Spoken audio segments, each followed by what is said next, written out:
बिस्मिल्लाहिर्रहमानिर्रहीम।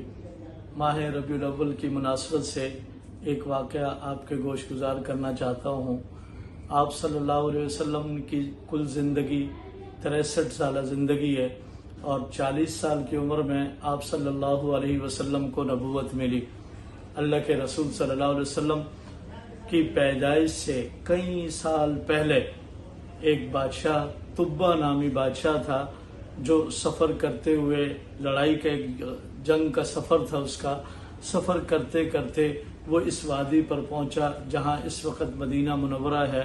इस वादी में आकर ठहरा तो रात का वक़्त, दिन को उन लोगों से वो जंग किया करता था, रात के वक़्त देखा उसने कि उसी बस्ती के लोग खाना लेकर आ रहे हैं और इन लोगों की मेहमान नवाजी कर रहे हैं। वो तुब्बा हैरान हुआ कि ये कैसे लोग हैं, दिन में ये हमसे लड़ रहे थे, हम इनसे जंग कर रहे थे और रात के वक़्त यही लोग खाना लेकर मेरे पास आ रहे हैं। चुनाचा तुब्बा ने, उस बादशाह ने अपने कुर्ब जवार के जो उलमा थे, जो हर बादशाह के साथ हुआ करते थे, उनको बुलाया और बुलाकर कहा कि ये क्या बात हो सकती है, यहाँ के लोग इस कदर मेहरबान क्यों हैं।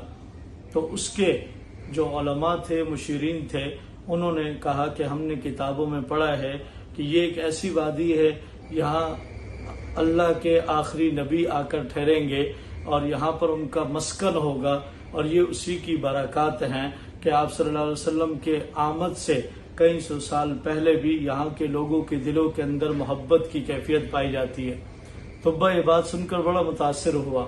उसने अपने हुक्म दिया कि यहाँ पर एक घर तामीर किया जाए। चुनाचे घर की तामीर की गई और तुब्बा ने खत लिखा कि नबी आखिरुज़्ज़मान सल्लल्लाहु अलैहि वसल्लम की तरफ कि ये मैं घर बनाकर जा रहा हूँ और ये घर आपकी रिहाइश के लिए होगा। आप जब भी आएंगे इस इलाके के अंदर आप इसमें रहेंगे। कई सौ साल गुजरने के बाद जब आप सल्लल्लाहु अलैहि वसल्लम ने मक्का मुकरमा के अंदर नबूवत मिलने के बाद 13 साल का अरसा गुजारा तो आपने मदीना मुनव्वरा हिजरत की। जब आप मदीना मुनव्वरा पहुंचे, मुबारक घड़ियां थी। मदीना के लोग, मदीना के बच्चे मदीना से बाहर आपका इस्तकबाल कर रहे थे। अल्लाह के रसूल सल्लल्लाहु अलैहि वसल्लम जब तशरीफ ले गए, ऊँटनी पर सवार थे, तो हर आशिक रसूल की ये चाहत थी कि आप सल्लल्लाहु अलैहि वसल्लम हमारे घर में ठहरे।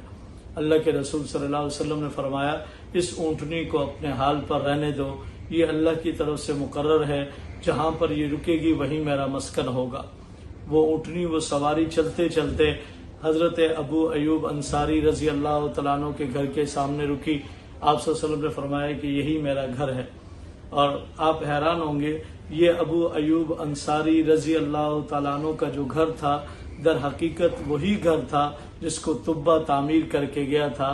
और उस तुब्बा के तामीर करने के बाद कई सौ साल के बाद जिस नीयत और चाहत के साथ उसने तामीर की थी, आप सल्लल्लाहु अलैहि वसल्लम की ऊँटनी उसी घर में जाकर रुकी और आप सल्लल्लाहु अलैहि वसल्लम ने उसी घर में कुछ अरसे तक रिहाइश इख्तियार की। उसके बाद आप सल्लल्लाहु अलैहि वसल्लम के अपने हुजरे मुबारक तैयार हुए तो आप वहाँ तशरीफ़ ले गए। ये एक सीरत नबी का अनोखा वाक़या है। अल्लाह ताला से दुआ है अल्लाह पाक हम सबको अमल करने की तौफीक अता फरमाए। सलाम उस पर के असरारे मोहब्बत जिसने समझाए, सलाम उस पर के जिसने जख्म खाकर फूल बरसाए, सलाम उस पर के जिसके घर में चांदी थी न सोना था, सलाम उस पर के टूटा बोरिया जिसका बिछोना था। आप सल्लल्लाहु अलैहि वसल्लम की खूबसूरती पर चंद अशार आपके गोश गुजार करूँगा। चेहरा है कि अनवार दो आलम का सहीफा, चेहरा है कि अनवार दो आलम का सहीफा, आंखें हैं कि बारान तक़द्दुस की नगी, पलकें हैं कि कौसीन शबे कदर खुली है, जुल्फ़ें हैं कि वल्लैल के बिखरे हुए साए, ये दांत ये शिराजा शबनम के तराशे, जैसे याकूत की वादी में दमकते हीरे।